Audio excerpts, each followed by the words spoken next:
서울에는 지하철도 없는 것으로 알고 있고 한국에 살고 있는 1,000만 명의 시민들은 전부 굶주리고 있다고 들었습니다. 여기 미국의 한 대학교에서 중국인 학생이 터무니없는 말을 하고 있고 교수님은 혀를 차며 학생의 상식을 지적하고 있습니다. 21세기에 미국에서 벌어지는 이 상황이 믿어지지 않는데요. 과연 무슨 사연일까요? 안녕하세요. 저는 미국에서 유학을 하고 있는 프랑스 여성입니다. 사회복지를 전공하고 있고 세계 시민의 인권과 가난에 대해 관심이 많죠. 이런 영향은 저희 부모님 덕분에 가지게 된 것들이에요. 아버지께서는 종교 생활을 하시면서 이곳저곳을 다니며 봉사활동을 하셨고 어머니께서도 가난하거나 끼니를 거르는 친구들을 위해 간식 등을 챙겨주는 일을 하셨거든요. 프랑스가 세계 최고의 선진국이라고는 하지만 아직까지 가난에 쪄들어 힘들게 살아가고 있는 사람도 많고 노숙자 문제도 꽤나 심각한 편이거든요. 솔직히 말하자면 오래된 도시가 많아서 주거 환경도 무척이나 좋지 않은 편이고요. 이건 미국에 와서 느끼고야 말았는데 미국의 도시들은 새로 지은 건물들도 많고 굉장히 깔끔한 편이거든요.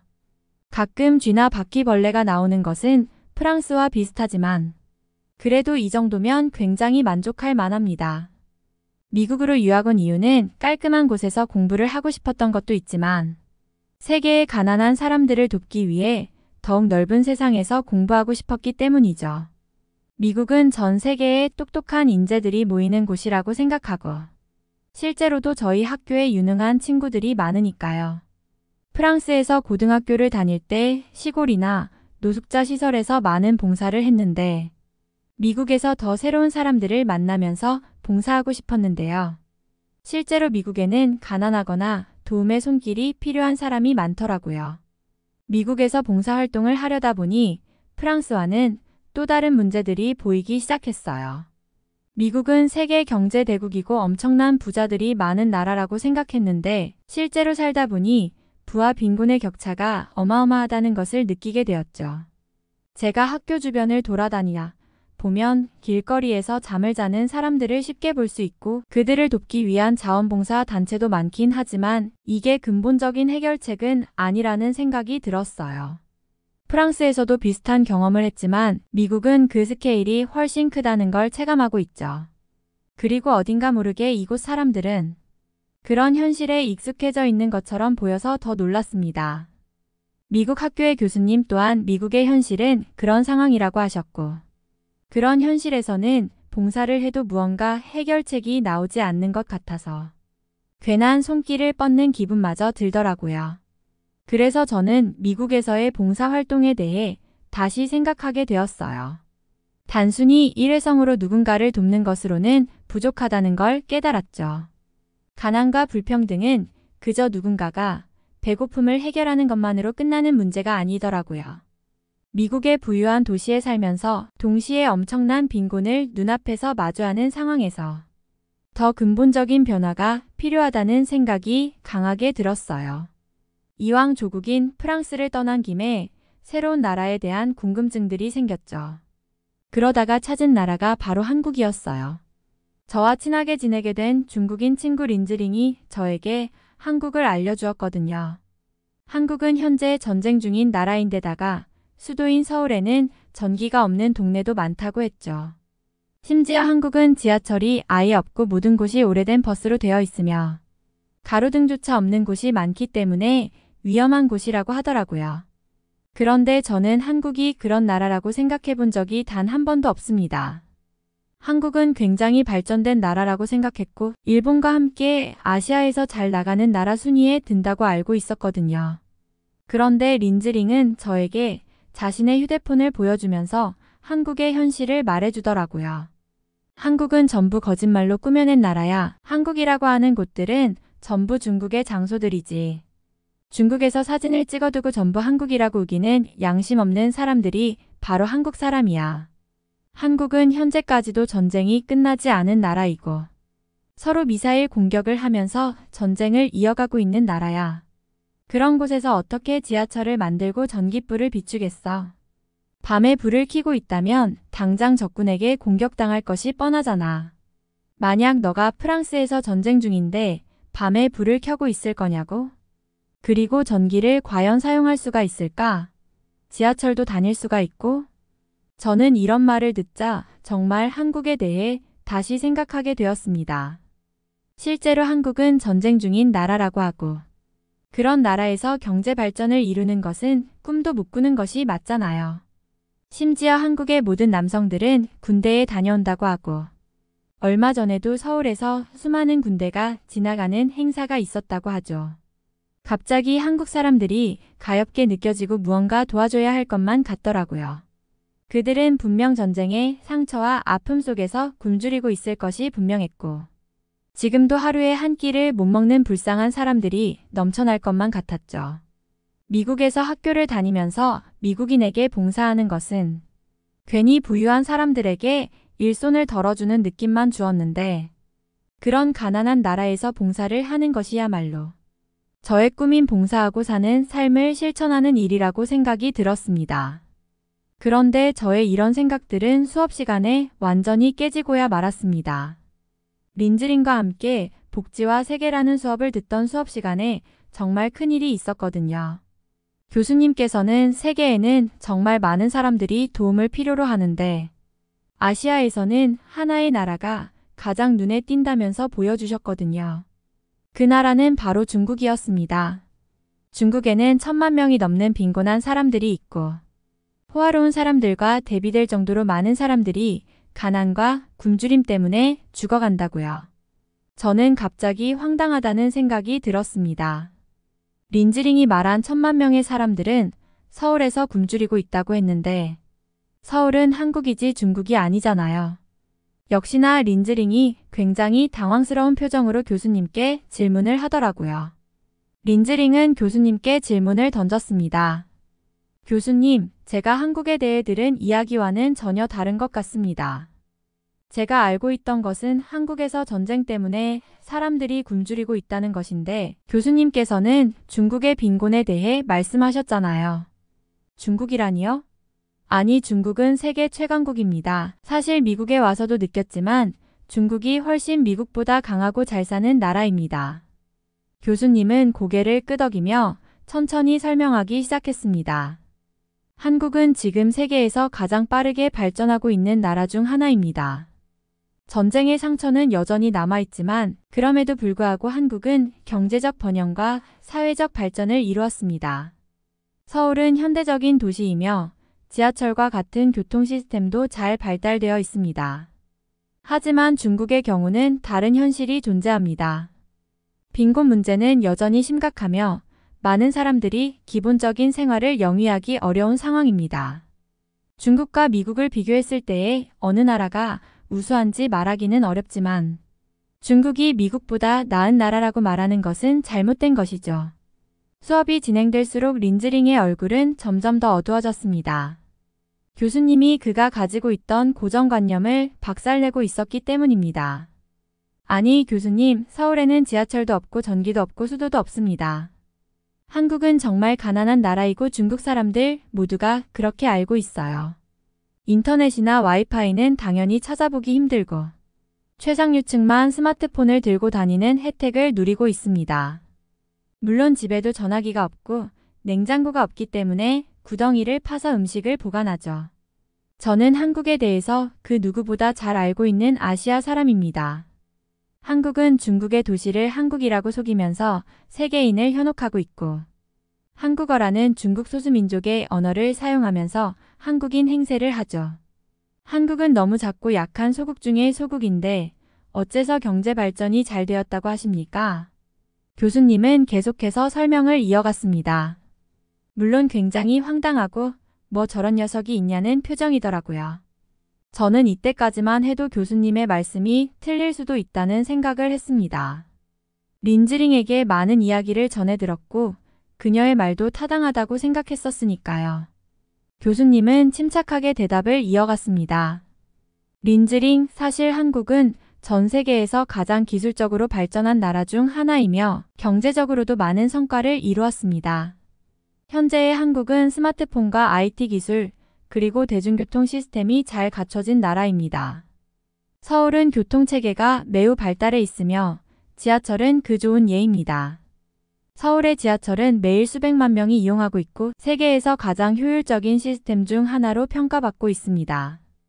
린즈링은 여전히 반신반의하는 표정이었습니다. 하지만 교수님, 한국의 현실을 모르는 것이 아닙니다.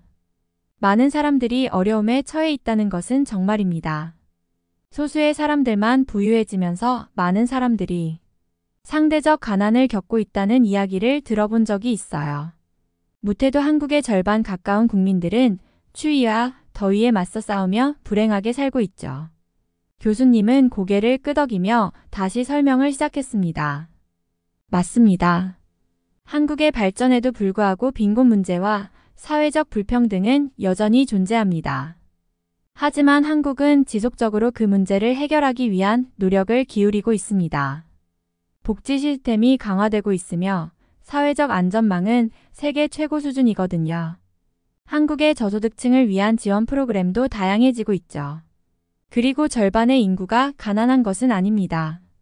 제가 만약 다시 태어난다면 미국이 아닌 한국에서 태어나고 싶을 정도로 한국은 정말 위대하고 대단한 나라라고 생각합니다. 한국의 회사원 월 평균 수입은 무려 300만 원 정도입니다. 이것은 아시아에서 가장 많은 급여를 받는 것입니다. 중국은 얼마를 받는다고 했더라. 100만 원은 되려나요? 하긴 중국에 다녀온 교수가 그러는데 국수가 100원 정도라고 하더라고요. 중국 학생들이 한국을 계속 까내리는데 그건 잘못된 것입니다. 다른 나라의 학생들은 그러지 마세요. 갑자기 주변 학생들은 웃기 시작하더라고요. 사실 중국에 대해서는 자세히 알지 못했는데 교수님의 말씀을 듣고 나니 제가 봉사를 해야 할 나라는 한국이 아닌 중국이라는 것을 깨달았죠. 수업이 끝나고 나서 린즈링은 당황한 듯 교수님을 한참 쳐다보았습니다. 그녀의 반응이 신기했습니다. 린즈링은 자신이 믿어왔던 세계관이 무너지며 내면에서 큰 갈등을 겪고 있는 것 같았거든요. 사실 저도 이 수업을 통해 한국에 대한 이해가 달라진 순간이었습니다. 그동안 저도 한국이 전쟁의 상처 속에서 고통받고 있다고 믿고 있었으니 말이죠. 린즈링은 더 이상 그곳에 있기 창피했는지 강의실 문을 박차고 나가버렸고 교수님은 늘상 있는 일인 듯 수업을 계속하셨습니다. 저는 린즈링의 심정도 궁금했고 왜 저런 잘못된 생각으로 한국을 욕할까라는 궁금증도 생겼습니다. 만약 교수님께서 말씀해주지 않았더라면 저는 한국이 가난뱅이 나라라고만 생각했을 테니까요. 그래서 저는 린즈링에게 전화를 해서 그녀를 불러내기로 했죠. 린즈링과 함께 근처 카페에 앉아 차를 마시며 이야기를 나누기로 했습니다. 저는 그녀에게 솔직하게 물어보았습니다. 린즈링, 너는 왜 그렇게 한국에 대해 부정적인 시각을 가지고 있었던 거야? 그녀는 한숨을 쉬며 이렇게 대답했습니다. 내가 자란 곳에서는 한국이 정말 힘든 나라라고 배웠거든. 나도 한국의 진짜 모습을 알고 싶었지만 아는 게 없어서 그냥 믿게 되었어. 그래도 중국의 음식 문화나 유명한 문화들을 빼앗아간 것들이 많다고 하잖아. 한국이 잘 사는 것도 믿을 수가 없고. 그 말이 저를 안타깝게 했습니다. 한국의 현실은 비록 여러 어려움이 있더라도 엄청난 발전을 이룬 나라라는 걸 보여줄 기회를 잃은 것이었으니까요. 나는 이제 너와 함께 한국을 배우고 싶어. 우리가 더 많이 알아가면 더 나은 방향으로 도움을 줄 수 있지 않을까? 라고 말하며 서로의 생각을 나누기로 했습니다. 그런데 린즈링은 한국이 좋은 나라였으면 알아볼 텐데 한국이 세계에 하고 있는 거짓말들이 많고 중국인에게 피해를 준다는 신념은 여전하다더라고요. 저는 너무 안타깝다는 생각이 들었습니다. 제가 하고 있는 봉사나 복지에 대한 생각들은 사람의 마음을 바꾸는 것도 해당되는데 저와 가까이 지내던 친구가 잘못된 길을 가고 있는 상황에서 저와 멀리 떨어진 타인을 돕는 것은 말이 안 되는 일이니까요. 차라리 린즈링에게 올바른 사고를 심어주는 것이 좋겠다는 생각을 했고 그녀를 붙잡고 어떻게 해서든 한국을 좋은 나라이고 괜찮다는 인식을 심어주기로 했죠. 그날 저녁 저는 기숙사로 돌아오는 길에 한국에 대한 정보를 더 찾아보았습니다. 인터넷에서 다양한 자료를 읽고 한국의 문화, 역사, 그리고 사회 구조에 대해 알아갔습니다. 한국은 단순히 한 나라가 아니라 복잡한 역사와 문화적 배경을 가진 곳임을 깨달았습니다. 또한 한국이 어려운 상황에서도 어떻게 발전해 나갔는지에 대한 여러 역사적인 사건이 담긴 이야기들도 접할 수 있었습니다. 그런데 린즈링은 오히려 저를 옆에 앉혀두고 자신의 지식들을 알려주더라고요. 잘 들어. 내가 알고 있는 한국의 진면목을 알게 되면 너도 마음이 바뀔지 몰라. 교수님이 말씀하신 부분들은 전부 한국의 학술 자료에서 나온 것들이야. 따라서 일반적인 한국 민중의 삶은 알지 못할 수밖에 없지. 그들은 전부 더럽고 가난하고 이상한 사상에 빠져 있는 사람들이야. 중국의 음악을 베껴서 K-팝을 만들었고 중국 음식들로 한류라고 말하고 있어. 이상하지 않아? 가진 것이 많다면 왜 중국을 베낄까? 여기 웨이보 자료와 틱톡의 자료만 보아도 쉽게 알 수 있잖아. 한국은 전기도 없고 수도도 없는 전쟁 국가인데 인터넷을 할 수가 없지. 그러니까 그들의 삶은 전부 사기라고 말할 수밖에 없는 거야. 인터넷을 못하는 상황인데 어떻게 이렇게 멋진 건물들과 야경을 인터넷에 올려? 당연히 이 장소는 내가 상해나 베이징에서 봤던 느낌들이거든. 대국 중국인들을 속이는 것은 정말 최악의 일이지만 한국이 워낙 소국이기 때문에 중국인들이 참고 넘어가는 것일 거야. 제가 한국에 대한 올바른 정보를 찾으려고 했던 만큼 린즈링이 제게 중국과 한국의 관계에 대한 고정관념을 이야기할 때마다 마음이 아팠습니다. 그녀는 끊임없이 한국이 중국을 베끼고 있다고 주장하며 한국의 발전이 허구라고 믿고 있었습니다. 그동안 저는 한국에 대한 긍정적인 시각을 가져왔지만 린즈링의 이야기를 들으면서 그 시각이 흔들리는 순간들이 많았습니다. 린즈링, 제가 조심스럽게 말을 꺼냈습니다. 한국과 중국의 문화는 서로 영향을 주고받은 건 사실이야. 하지만 그게 한국의 발전을 부정하는 이유는 아닐 것 같아. 한국은 자체적으로 강력한 경제를 구축하고 기술 발전을 이루어내며 세계적으로 인정받는 문화를 만들어냈어. 린즈링은 여전히 회의적인 표정을 지었습니다. 하지만 너도 알잖아. 그들은 그저 위장된 모습일 뿐이야.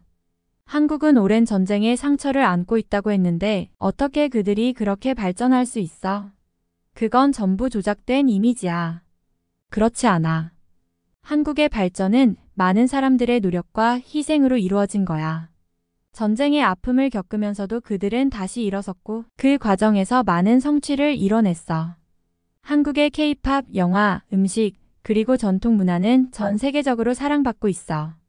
그건 그냥 만들어진 것이 아니라 그들의 문화적 유산에서 비롯된 것이야. 저는 부모님의 영향을 받아서 봉사가 필요한 사람에게는 시간을 쏟아부어서라도 그들을 돕곤 했는데 이번만큼은 너무 간절했습니다. 한국이 아닌 중국에 가서 봉사활동을 하면서 그들에게 제대로 된 지식을 전해주어야겠다는 사명까지 생겼죠. 정말 저는 새로운 지식을 아는 것보다 중요한 것이 잘못된 지식을 알지 않는 것이라고 생각했거든요. 많은 사람들이 자신의 고정관념이나 생각을 바꾸기 쉽지 않아 하는 것을 알지만 그것을 옆에서 고쳐주는 사람이 있다면 금세 바꿀 수 있으니까요. 린즈링에게 필요한 것은 저라고 생각했고 저는 따뜻한 마음으로 온갖 온정을 베풀었죠. 부모님과도 소통하면서 그런 친구들이 있다면 선한 영향력을 베풀며 그들에게 올바른 생각을 할 수 있도록 돕는 것이 중요하다는 말씀도 들었습니다. 분명 몇 주 정도 함께 다니면 좋은 생각들로 가득 찰 거라는 말씀을 하시더라고요. 실제로 저의 어머니께서는 삶을 비관하고 자살을 하려는 사람과 상담을 해준 적이 있는데요. 그가 다시 일어설 수 있도록 2주 정도 함께 다니며 친구가 되어주었더니 그의 마음이 바뀌면서 현재 멋진 전문직 자격증까지 취득하게 되었거든요. 저도 린즈링과 더 친한 친구가 되고 싶었고 그의 생각을 바꾸면서 저까지 기분이 좋아지고 싶었습니다. 정말 열심히 그녀의 마음을 돌리려 애를 썼죠. 마치 애인보다도 더 집착하듯이 말이죠. 그런데 저는 깨닫고 말았습니다. 세상에는 내 마음대로 말이 통하지 않는 사람이 있다는 것을 말이죠. 무려 3달 동안 린즈링과 함께 다니면서 한국에 대한 잘못된 이야기를 고쳐주었는데 씨알이도 먹히지가 않았습니다. 정말이지 혀를 내두를 정도였다니까요. 세상에 이렇게 꽉 막힌 사람이 있나 싶었죠. 그리고 린즈링이 하는 말이 너무나 충격적이었습니다. 저에게 한국의 사주를 받았냐는 것이었어요. 한국인들은 전부 사기를 치고 다니는데 그들과 관련된 사기꾼이냐면서요. 저는 아무리 좋은 마음을 가진 사람이라도 안 되는 것이 있다는 것을 깨달았습니다. 린즈링의 마음을 바꾸고 나서 중국에 갈 생각도 있었는데 그런 꿈과 생각조차도 전부 접어버렸습니다. 린즈링 같은 사람들이 15억이나 그곳에서 지내고 있다는 생각에 정신이 아득해지면서 현기증이 날 지경이었거든요. 만약 중국에서 한국에 대한 이야기를 꺼냈다면 그들에게 무슨 봉변을 당할지도 몰랐죠. 이미 저는 저희 학교의 중국인 친구들에게 이상한 녀석으로 낙인 찍혔고 그들의 알 수 없는 중국어로 저의 뒤에서 수군대는 것을 들었거든요. 머나먼 미국 땅까지 와서 새로운 외국인 친구들을 사귀면서 행복감에 젖었는데 중국인 친구들을 사귄 것이 너무나 후회되고 삶이 힘들었습니다. 우선 저부터 챙겨야 봉사를 하던지 말던지 할 텐데 누군가가 저를 봉사해 주어야 할 상황이었거든요. 그런데 놀랍게도 저에게 나타난 것은 한국인 친구 지연이었습니다. 지연이는 길에서 한숨을 쉬고 있던 저에게 다가와서 영어로 말을 걸어주었죠. 왜 그렇게 지쳐있냐고 어디 학과에 다니냐면서 저의 마음을 녹여주었죠. 지연이와는 정말 많은 대화를 나누었고 제가 봉사를 하는 것이 꿈인 사람이고 한국에 많은 애정을 가지고 있다니 굉장히 기뻐하면서 친구처럼 대해주더라고요. 운이 좋게도 지연이와 제가 동갑내기였기 때문에 더욱 말이 잘 통하게 되었습니다. 지연이는 경영학과에 재학 중이라고 했고 나중에 한국에서 사회에 공익적인 활동을 하는 기업을 만드는 것이 꿈이라고 했죠. 저와 생각도 비슷하고 세상을 보는 관점도 비슷했어요. 그리고 중국에 대해 조심스럽게 물어보았는데 지연이는 오히려 중국인들이 한국에 대해서 잘못된 관념을 지녔는데 한국은 그렇지 않은 나라라고 말해주면서 중국인들이 그런 생각을 하는 것이 너무나 안타깝다고 하더라고요. 한국을 미워하는 중국인들마저 감싸는 모습에 너무나 감동이었죠. 지연이 덕분에 나중에 한국 구경을 할 수 있을 것 같은데 한국이 너무나 기대되고 궁금합니다. 제가 한국의 영상이나 사진을 직접 찍고 린즈밍에게 그것들을 보여준다면 린즈밍이 생각을 바꾸지 않을까 잠시 생각했지만 아마 그것마저 조작이라고 외칠 그녀의 얼굴을 생각하니 치가 떨리더라고요. 정말 지연이처럼 좋은 친구를 사귀게 되어서 다행입니다. 그리고 한 가지 깨달음을 얻게 되었죠. 제가 하는 봉사는 직접 사람들을 찾아가서 도와주는 일이지만 지연이처럼 사회적으로 기여를 하며 사람들을 돕는 일도 있다는 것을요. 사업적으로 사회봉사를 한다면 더 많은 시너지가 나지 않을까 생각하는 계기가 되었죠.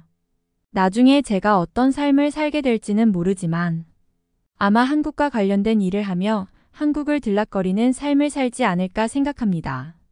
한국은 저에게 특별한 나라이고 고마운 나라이니까요. 이번 사연은 여기서 마무리하도록 하겠습니다. 끝까지 시청해주셔서 감사드립니다. 좋아요와 구독은 영상 제작에 큰 힘이 됩니다. 꼭 한 번씩만 눌러주세요. 더욱 재미있는 사연으로 돌아오겠습니다. 감사합니다.